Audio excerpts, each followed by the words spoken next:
Hello, hello. Welcome to Smart Talks with IBM, a podcast from Pushkin Industries, iHeartRadio, and IBM. I'm Malcolm Gladwell. This season, we're diving back into the world of artificial intelligence, but with a focus on the powerful concept of open, its possibilities, implications, and misconceptions. We'll look at openness from a variety of angles and explore how the concept is already reshaping industries, ways of doing business, and our very notion of what's possible. On today's episode, Dr. Laurie Santos sat down with two women at the forefront of AI in education. Justina Nixon-Saintil is Vice President and Chief Impact Officer of IBM Corporate Social Responsibility, and April Dawson is an Associate Dean of Technology and Innovation and Professor of Law at North Carolina Central University School of Law. Together they explore the transformative impact of AI on education and the workforce. As technology rapidly evolves, industries are being reshaped, and the demand for new skills is at an all-time high. This is opening up opportunities for diverse talent, enabling individuals from various backgrounds to excel in roles they might not have previously considered. They also address the ethical considerations of AI, emphasizing the importance of maintaining a human-centered approach. Whether you're a teacher, a student, or someone interested in the future of work, it's essential to embrace the role of AI in the education landscape. AI is not only changing the way we work, but also how we learn, making education more accessible, personalized, and aligned with the demands of the modern job market.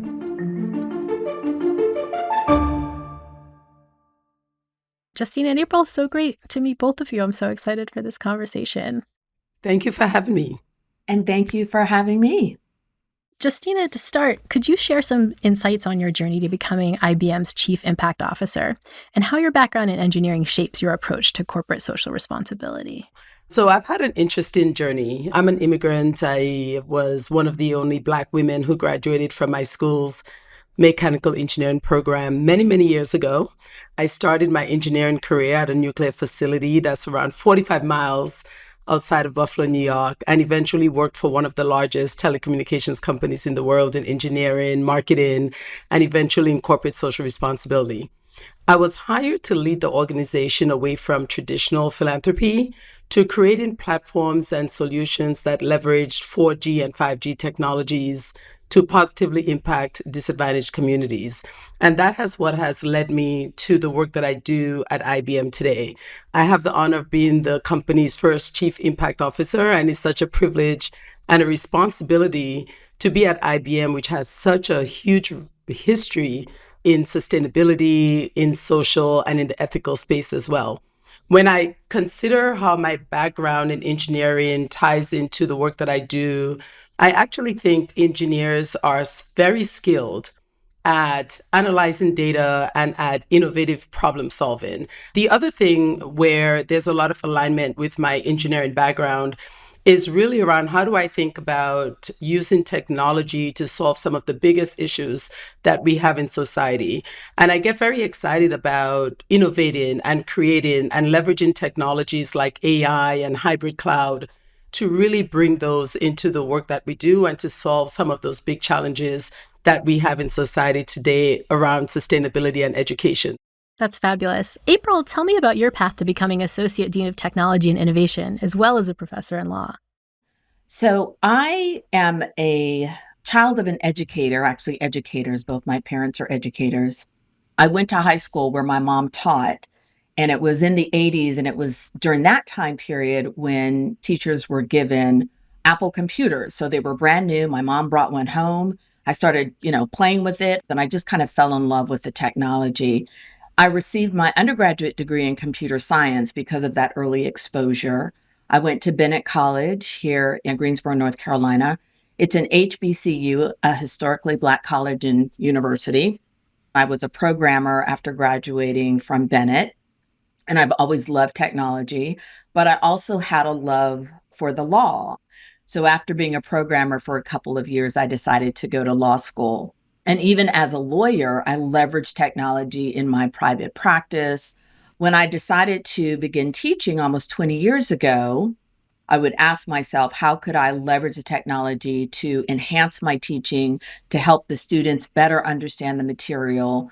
And so when our dean at the time, Brownie Lewis, when she was able to facilitate a $5 million grant to North Carolina Central University School of Law, we created the Technology Law and Policy Center. And she asked me if I would be interested in serving as the inaugural Associate Dean of Technology and Innovation. So suffice it to say, I'm in my dream job. I'm able to combine my love of technology, my love of law, my love of education. And so it's really an exciting time to be in a position like I have. I love that. April, what inspired you to integrate AI and technology into your law curriculum?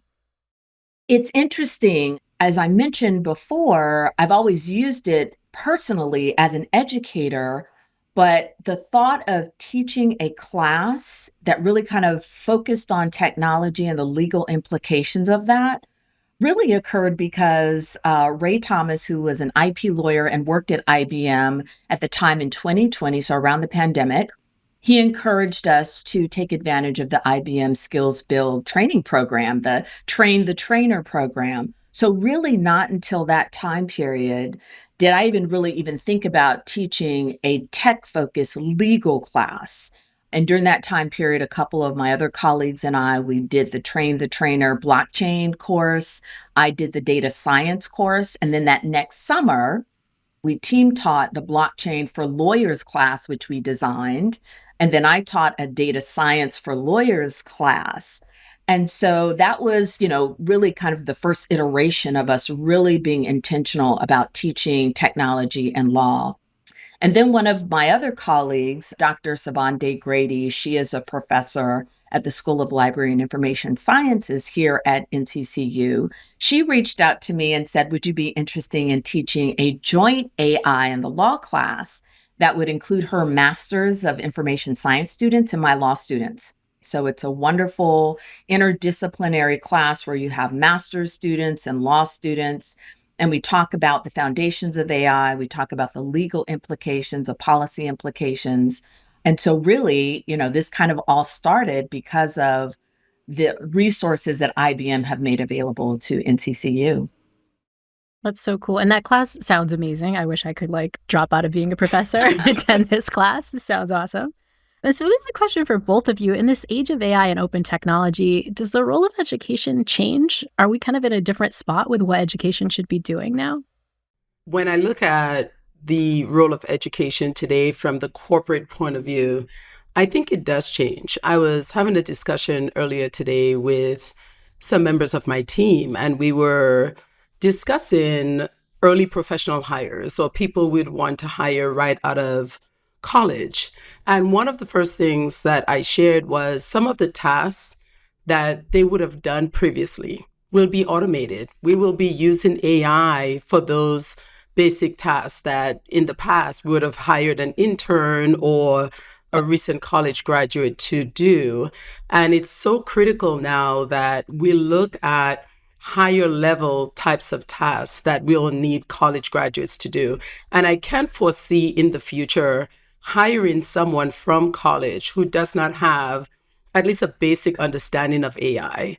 There will be some roles where they will have to have an advanced understanding, especially if they're in an engineering role or computer science role. But across the board, they will need to understand AI. So when I think about the way that education is changing, whether you're a college student, whether you're an adult professional, you will need to be a lifelong learner, and you will need to understand how to continuously upskill and reskill yourself to be able to understand technologies like AI because of the rapid acceleration of these types of technologies. And I think that's very important. I think everyone has to be prepared, if they're not doing it today, to upskill and reskill themselves. And I can't foresee any roles in the future where candidates will not need to have a very basic understanding of AI or even advanced understanding of AI. That's great. April, let me ask you a slightly different version of the question. What is the significance of AI for students and young professionals today? When we think about the disruption that Gen AI especially has caused within the legal profession, Students have to be more adept when it comes to feeling comfortable being uncomfortable and learning something new. The other thing that I would just kind of emphasize from an educational standpoint is this also means that educators have to approach teaching differently. I've been teaching for going on 20 years, and things are kind of being turned on their head somewhat, right? And I have had to upskill and reskill. We can't teach that what we don't know. We can't monitor that what we don't know. Just as the students have to understand generative AI, the educators have to understand it as well. Yeah, this is something I felt in the classroom myself as a psychology professor, right? Is that I'm realizing how much I need to kind of go back to school and learn about all these AI tools, not just so that I can teach it, but just so I can understand how my students are using these things, right? But also to figure out how I can enhance the educational experience of my own students in psychology, right? By giving them access to these tools. And so, April, I'm curious, in your experience, how does AI actually enhance the educational experience for your law students? And I'm curious if you could give an example of the type of thing you do in your classroom. Yeah, so one of the things that I tell my students is you got to get your hands dirty. You can't understand these tools if you don't kind of dig in and just see how they work. So one, giving them permission and encouraging them to do it. In terms of how they might be able to use these tools to help them learn better, I encourage them to, as they're wrestling maybe with concepts that are confusing, they haven't completely wrapped their heads around it. And when we think about large language models, these tools are really helpful in that sense, right? If there's a passage in the book and you're not quite following it, or there's a case, right? And you need some assistance in breaking it down, running that information through a large language model and then asking questions about it can be really beneficial. Also in the law school or the legal context, large language models are really helpful for that as well. But one thing I do caution my students is that any understanding that you think you have gained through the use of these tools, you need to circle back to your professor and make sure that your understanding is correct. I love that. And I've seen the importance of that in my own classroom too. You mentioned so many of the things that these tools are great at, but I think another thing that AI in the classroom can help us with is democratizing the classroom. And so, Justina, I'm curious, in what ways do you think integrating AI into education is help us going to bridge these gaps and actually democratize access to education even more? Yeah, I think it's going to really make a difference in providing access to education in many different ways. I want to give you an example through our IBM SkillsBuild program. We're infusing AI technology into the platform to create a more personalized, enhanced experience for our learners in every language. So we are creating personalized learning pathways. We are tailoring the access to our learners to meet their individual needs. And we're also using AI to answer questions in a more timely and accurate manner. If you really think about it, you will need a significant staff to be able to respond quickly to questions, to make sure the questions are accurate. With AI, we can answer questions immediately. We can answer them in a more sophisticated way than we did in the past. And we can also offer course recommendations and learning pathways that meet their needs. We have courses such as AI ethics and prompt writing and getting started with machine learning, all the way to actually using coding to help create these large language models. So when you think about the average learner that we are working with, they may want just an introductory course on AI ethics or understanding how to use AI in their day-to-day work, or they actually may want to understand how do you really leverage or code for a large language model. And I think it's important to give them all the different options and create those personalized learning pathways for them. The other thing around really democratizing opportunities to provide free access to this kind of learning. And we do that again through our SkillsBuild program. If you have courses that you can only pay to access, then you're really not given the opportunity for everyone to advance and to learn. So by leveraging AI on our platform, but also providing that free access, we're really helping to bridge the gap, for learners and make sure they can upskill and reskill themselves and help them also increase social and economic mobility. It sounds like an amazing program. Justina, can you describe the vision behind IBM SkillsBuild and how it's built to reach so many learners around the world? Yeah, so IBM has always been committed to investing in the future of work. And we've offered educational experiences for many, many years.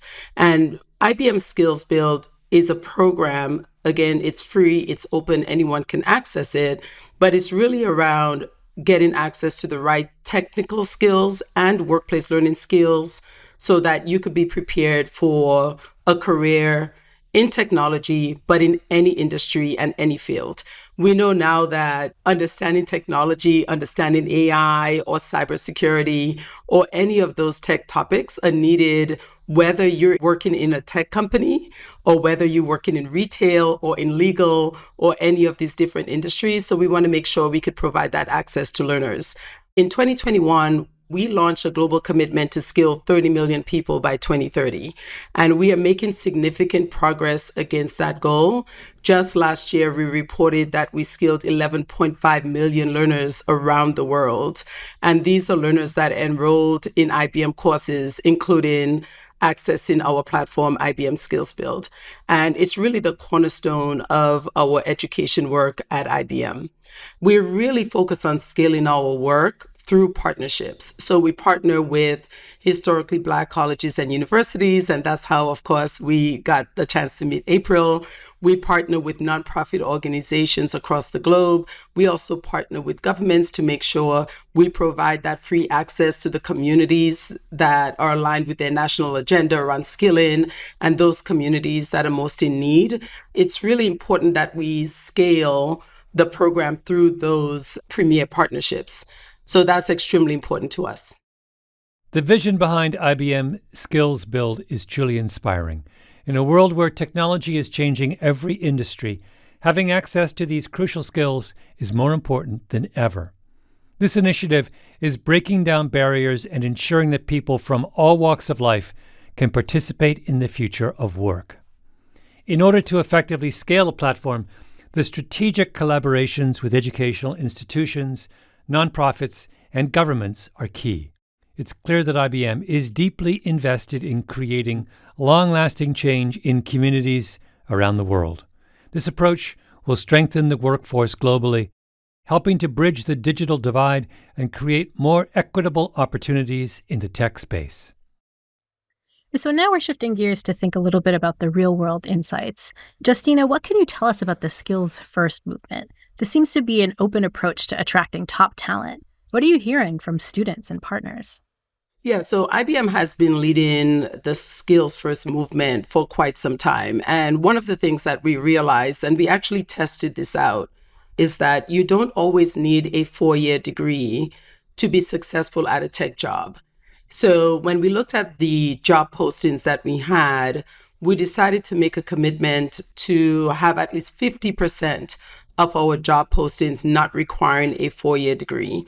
And when we started hiring people without a 4-year degree in certain roles, we realized that they were as successful as those with a 4-year degree. Now, this doesn't work across the board, but this is really a way to get access to what I consider to be untapped talent that are skilled in different ways. Maybe they've had some experiences already. Maybe they have a different set of badges and certificates or other credentials that can support them getting access to some of the roles that are offered by companies. So this is really a way to help address the opportunity gap and provide a pathway for diverse talent. What impact do you think AI has had on global learning standards broadly so far? I think from the perspective of a law student, realizing that this little universe in which we kind of thought we might operate has expanded. When we think about AI and we think about the implications of AI, it goes far beyond our state, national. I mean, you have to have an understanding of what's going on in other countries. So even when we're thinking about the regulation of AI and the governance of AI and policies surrounding AI, it means you have to be open to learning about what's happening in other countries where AI is disrupting those spaces as well. So again, I think it really underscores for our law students how you have to see yourself as part of a larger team, lawyers don't work in isolation, and it's really good that law students are recognizing that while they're still in school. So it really seems like these technologies are kind of changing the learning experience in law by making it kind of broader and maybe more global. Justina, can you share an example of how IBM SkillsBuild has made a significant difference in other kinds of learning journeys? Yeah, absolutely. I mean, this is one of the most rewarding parts of my job. What I get excited about is when I travel and I meet with students who have been a part of IBM SkillsBuild, and they have been able to use the learning, the certificates, the opportunities that we've provided them around mentorship as well, to be able to move into a better paying job or a new job that they did not have the opportunity previously. We had one of our learners, his name was Oscar, and he arrived in California from Mexico when he was around 5 years old. And he worked and he attended college full time. But during his last semester, he was introduced to the IBM SkillsBuild program through the Hispanic Heritage Foundation, one of our partners. And through the career assessment tool of the program, he identified areas where he could excel. And it allowed him to dig deeper into learning paths that match his interests and his skills. So he started taking courses such as AI fundamentals, he earned credentials, and he was able to get a better role when he graduated from college. So we have so many beneficiaries of the program who have been able to access the training, also access the mentorship that we provide through the program, and able to get a better paying or new job because of it. That's fabulous. April, I know your students have used IBM SkillsBuild. Can you give us an example of how it's made an important impact on a student's journey? Yes, absolutely. So I mentioned that we taught a blockchain for lawyers class, and one of the students had a big interest in blockchain, cryptocurrency. He actually also had a master's in information science, and so he was a dual degree student. He was also in my AI and the law class. So he not only got the blockchain certificate, he got the AI Foundation certificate. He wound up being the editor-in-chief of the Law Journal, and he is a legal tech lawyer. And so this kind of goes back to what Justina was saying about making sure that the talent that's there has access to the resources. It really does make a big difference in so many of our students' lives. That's such an inspiring story. Justina, I'm curious what impact SkillsBuild has had on the communities you work with, maybe even beyond just students. Yeah, so it has had a tremendous impact in our communities. I think one of the big things about digital skills and upskilling and reskilling is not just in certain areas. For example, I mentioned the story of Oscar, who was graduating from college, got access to SkillsBuild. It helped him get a better paying job. But we have programs in sustainability as well, where we are working with farmers in the middle of Texas. And we are providing access to SkillsBuild as well, so that they can use the technology and understand the technology that we are bringing to them through our Sustainability Accelerator program. And what's so interesting about this is we need to upskill and reskill them as well, right? So if you think about certain jobs where you just need to better understand the data or the technology, our partnerships with nonprofits to be able to bring it to people in different fields, and sustainability is one that we focus on as well. That has been inspiring to me. We also have programs where we focus on girls, especially in India, and make sure we're giving them access to this kind of training and mentorship, again, to make them competitive in the marketplace, to make sure that they have an opportunity at a good paying job and that they could be independent. So our global partners work with us on leveraging SkillsBuild, curating it in a way that makes sense for their communities that they want to impact. And we focus on women who have left the workforce and they want to return. We focus on veterans. We focus on Black communities in the US or Hispanic communities. So we really look at those really great global partnerships and make sure we are bringing in people who would have been otherwise left out of the tech field and giving them the opportunity to reskill and upskill themselves, and helping them through our partnerships connect to good paying jobs as well. So far we've been focused on students and their learning, but now I want to turn to both of your learning. I'm curious, what are some challenges that you've faced in your careers and how have you overcome them? Yeah, sure. So one of the things that I quickly found out was that law school was not as I envisioned. You kind of go in, you think it's one thing, it's another. The curriculum can be very surprising. It's not like the undergraduate curriculum. And I just had to kind of reach out and develop mentors. And I was very lucky in that I had a number of individuals who provided me with, a tremendous amount of support. And I think that's one of the reasons why I love teaching so much, is to be able to support the students and just help them kind of build their community and their network so they can excel, and then they can reach back and help others excel as well. I love that. Justina, same question. What are some key challenges that you've faced in your career, and how have you overcome them? Yeah, I'm smiling because what April mentioned is exactly the experience I've had. I was one of the only Black women to graduate from my school's mechanical engineering program. And when my children were very young, I also stepped away from the workforce for several years to focus on them.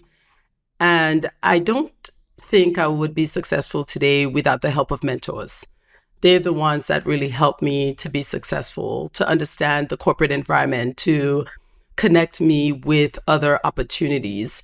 And I think it's important to me to make myself available to others. And that's a really big part of what I do. I want to make myself and my field more representative of the work that we do. And I want to make sure that I provide access to others and give others the same types of opportunities I have. And that's why I do enjoy leading this type of work at IBM.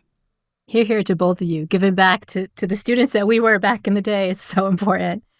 Justina, IBM has a goal of equipping 30 million learners with technology skills by 2030 as part of the IBM SkillsBuild programming. Why is this initiative important? And how is IBM planning to exactly achieve this? Yeah, we believe the talent gap is one of the biggest challenges that we face in society today. So AI, of course, is accelerating this movement, and there's more of a sense of urgency. However, we know that there's a significant talent gap and that there are many people that are disadvantaged who are not getting access to the right opportunities. And that's why we made the commitment to skill 30 million people by 2030. And that's why we're providing free access to programs like IBM SkillsBuild with over 1,000 courses in 20 languages to make them accessible to all and to give others the chance to be successful. Last year, we also announced a commitment to train 2 million people in AI over the next 3 years, because again, we understand the importance of AI and understanding it to be successful in any job, especially an entry-level job.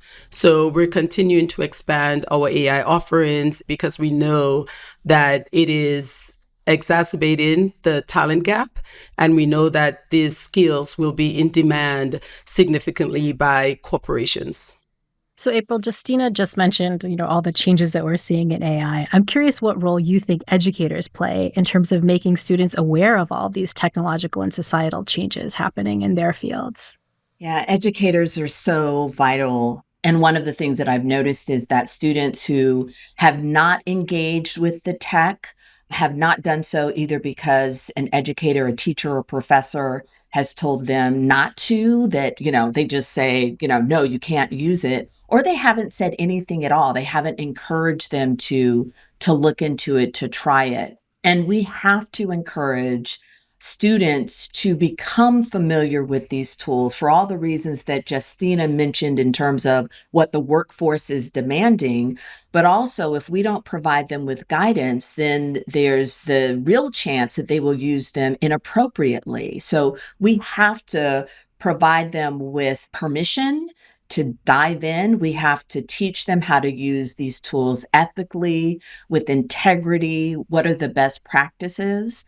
And again, that kind of goes back to something I mentioned before, which I speak about a lot, is that it requires educators to themselves learn about these tools. And that's one of the reasons why I was so appreciative of the trainer program, because again, we started offering courses at the law school because these courses were provided free of charge, of course, to our faculty. So we were able to upskill and reskill and then turn around and share that with our students. So educators are vital, but I also think that we need to make sure we do a better job as a society of supporting our educators so that they can gain the knowledge and then pay that forward to the students. Right, because not everybody's providing the kinds of free resources that IBM provides for teachers who really need it. April, in what ways has IBM SkillsBuild changed your perspective on the potential of AI in education?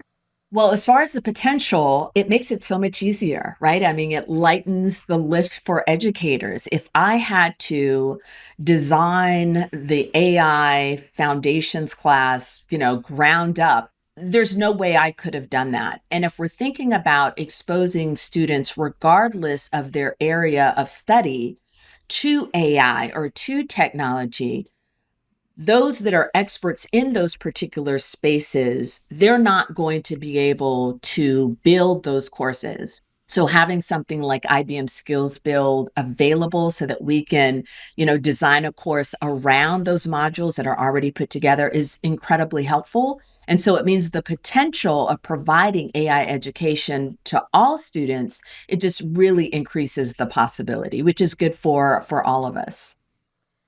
Justina, as you think about your work at IBM, how do you balance the need for technological innovation with the importance of maintaining a human-centered approach in education? I really like how April touched on ethics earlier, because it is so important that we continue to make sure the human is at the center of everything that we do, and that we are protecting people even as we foster innovation with AI.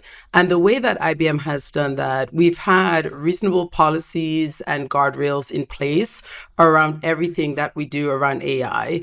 I'm actually a part of our AI ethics board. We meet on a regular basis to discuss cases, to discuss technology, and we actually have discussions and make decisions on what is the right thing to do. And we are always considering a human-centered approach. How do we make sure that we are protecting people, and how do we make sure that we have their voice in every decision that we make? We have 3 principles around trust and transparency. And the first is the purpose of AI is to augment human intelligence, not replace it. The second is that data and insights belong to their creators. So with anyone that we work with, we make sure that we protect their data and insights, and it belongs to them. It doesn't belong to us. And then any new technology, including any AI products, systems, platforms, must be transparent and explainable. So I think that's important to have those types of principles in place. I'm proud to be a part of the AI ethics board, making decisions around how AI is deployed. And I think making sure that we continue to keep humans, people at the center of every decision we make around innovation is how we protect them. So we've talked so much about all the changes that are happening right now. Justina, I kind of want you to put on your future prediction cap.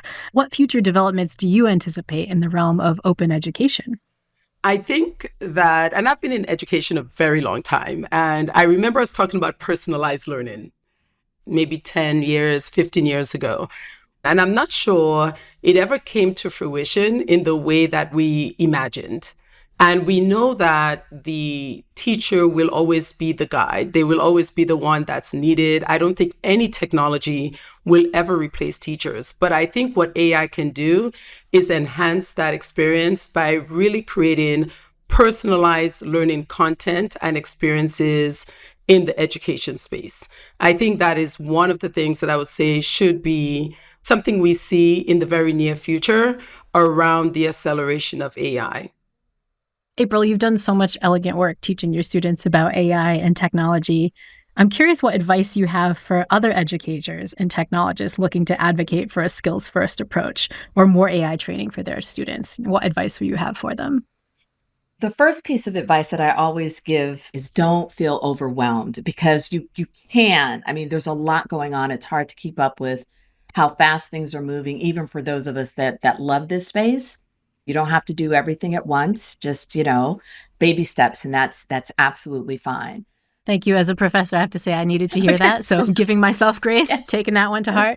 In fact, I have in my PowerPoint presentation, the first slide I put up is of a turtle and it says, slow your roll. And it's like, I'm going to be talking about a lot of things, but I want you to remember this slide. Just slow your roll. It's okay. The other thing that I encourage professors to do is to join an educator community group. And there are a lot that have popped up as a result of Gen AI and the disruption that we're seeing just in the education space. And so how can we crowdsource our advice? Without a doubt, if you're thinking about a particular assignment and how you might use Gen AI in crafting that assignment or incorporating it in the assessment, there is a professor out there who has either already done it or they're also thinking about it. So, let's be more collaborative. And I will say that's been really wonderful for me as a law professor, being able to collaborate with professors from other disciplines. And the last thing that I would say, sometimes it can be hard to convince your colleagues within your institution to be progressive. And if you can bring an outside speaker to come in and kind of just share what's going on, that can oftentimes get people moving, even if you within the building aren't able to get that same traction. So those are kind of the three pieces of advice that I'll typically give professors. So this has been a fabulous conversation, but we are reaching the end of our time. But before we wrap, let's do a speed round. Ready? First question, April 1st. Complete this sentence. In 5 years, AI will blank. In 5 years, AI will be more fully leveraged to help lawyers better serve their clients more efficiently and will help close the access to justice gap. Nice. Justina, same question. In 5 years, AI will have disrupted every industry, and there would have been significant advancements made in education and sustainability with the use of AI. Okay, speed round question number 2. What is the number one thing that people misunderstand about AI? Justina, you first. The number one misunderstanding about AI is that it's going to destroy everyone's jobs. I think that people with AI skills or understanding of AI will have some advantages in the workplace.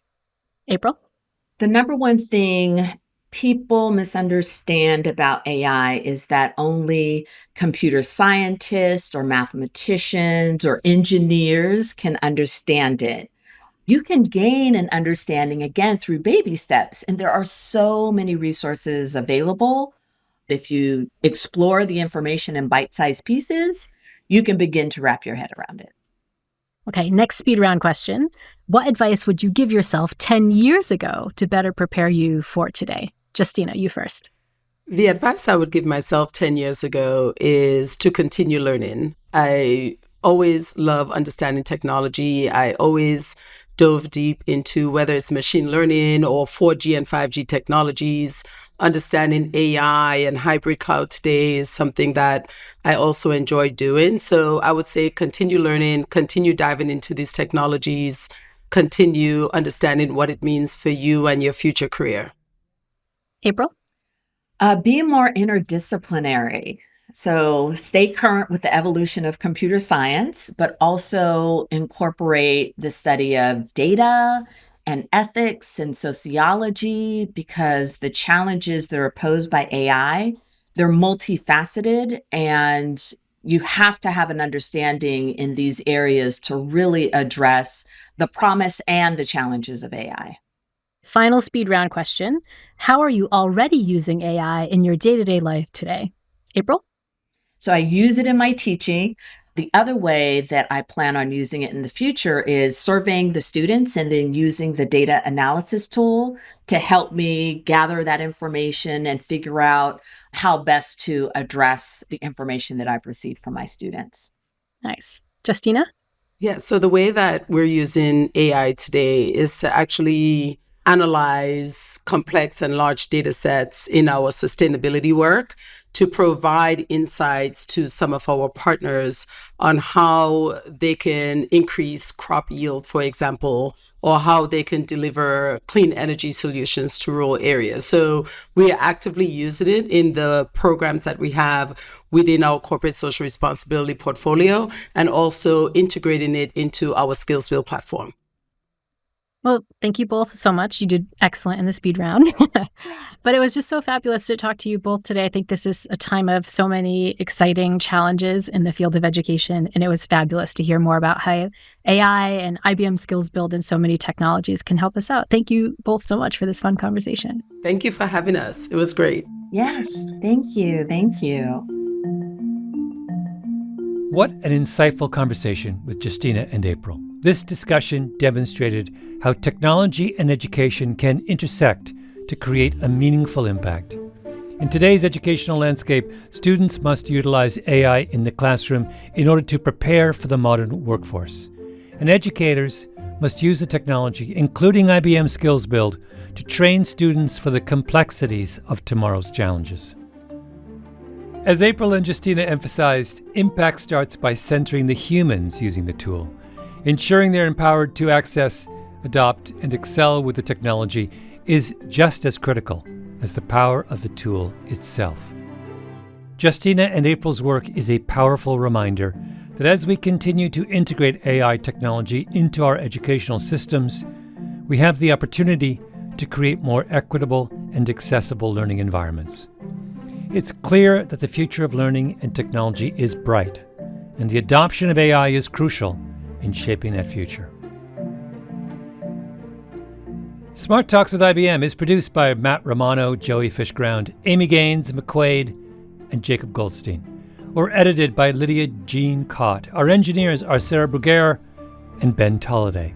Theme song by Gramoscope. Special thanks to the 8-Bar and IBM teams, as well as the Pushkin marketing team. Smart Talks with IBM is a production of Pushkin Industries and Ruby Studio at iHeartMedia. To find more Pushkin podcasts, listen on the iHeartRadio app, Apple Podcasts, or wherever you listen to podcasts. I'm Malcolm Gladwell. This is a paid advertisement from IBM. The conversations on this podcast don't necessarily represent IBM's positions, strategies, or opinions.